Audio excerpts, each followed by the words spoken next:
Friends, आप सभी का स्वागत है आपके YouTube channel typing student Morena में। आज की डिक्टेशन है 80 WPM पटाखों पर पाबंदी। डिक्टेशन स्टार्ट होगी 5 सेकंड बाद। स्टार्ट।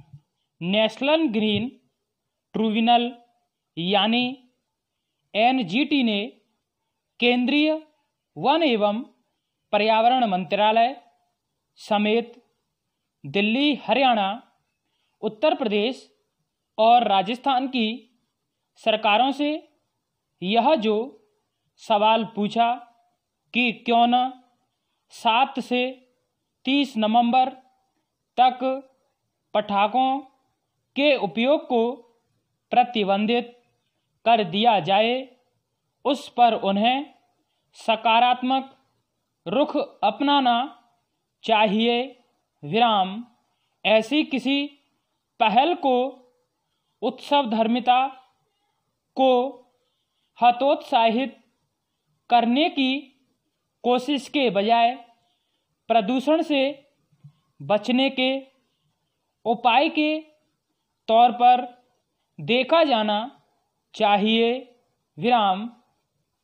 यह सही है कि दिवाली पर पटाखे चलाने की परंपरा है और उनकी बिक्री पर पाबंदी से कुछ लोगों को शिकायत हो सकती है, लेकिन इसकी अनदेखी नहीं की जानी चाहिए कि पटाखे प्रदूषण बढ़ाने का काम करते हैं। विराम।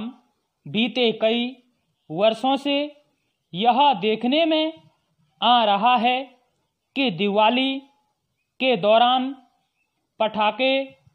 पटाखों का इस्तेमाल वायुमंडल को और जहरीला बना देता है। विराम। आखिर जब अभी वायु प्रदूषण खतरनाक रूप ले चुका है, तब फिर इसकी कल्पना सहज ही की जा सकती है कि पटाखों के इस्तेमाल के बाद कैसी सूरत बनेगी। क्वेश्चन मार्क चिन्ह। इस बार तो पटाखों के उपयोग से इसलिए भी बचा जाना चाहिए क्योंकि कोरोना वायरस के संक्रमण का खतरा अभी टला नहीं है। विराम। इससे किसी को अनजान नहीं होना चाहिए कि वायु प्रदूषण कोरोना वायरस से उपजी महामारी कोविड-19 के प्रकोप को बढ़ाने का काम कर सकती है। विराम।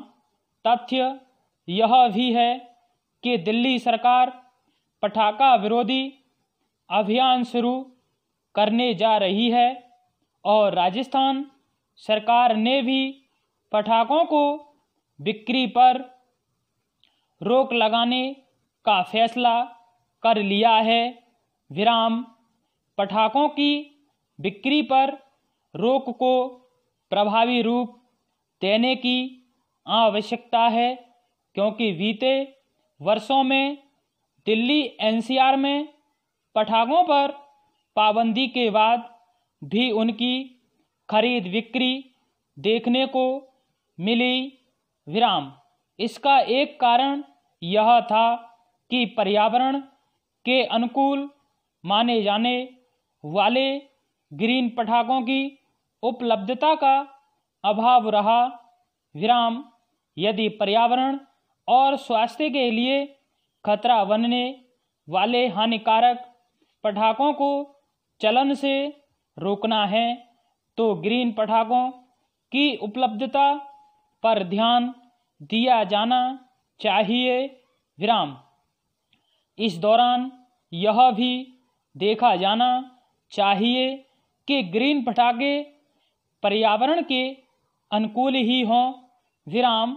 निसंदेह यह भी सुनिश्चित करने की ज़रूरत है कि केवल दिवाली के आसपास पटाखों की बिक्री पर पाबंदी लगाकर वायु प्रदूषण की विकराल होती समस्या का यही समाधान नहीं किया जा सकता। विराम। यह खेद की बात है कि तमाम प्रयासों के बाद भी पराली यानी फसलों के अवशेष जलाने के सिलसिले को नहीं रोका जा सका। विराम। इसी प्रकार वायु प्रदूषण को बढ़ाने वाले अन्य कारणों जैसे सड़कों एवं निर्माण स्थलों से लड़ने वाली धूल और ट्रैफिक जाम के चलते वाहनों के खतरनाक उत्सर्जन को नियंत्रित करने के भी कोई प्रभाव उपाय नहीं किए जा सके हैं। विराम।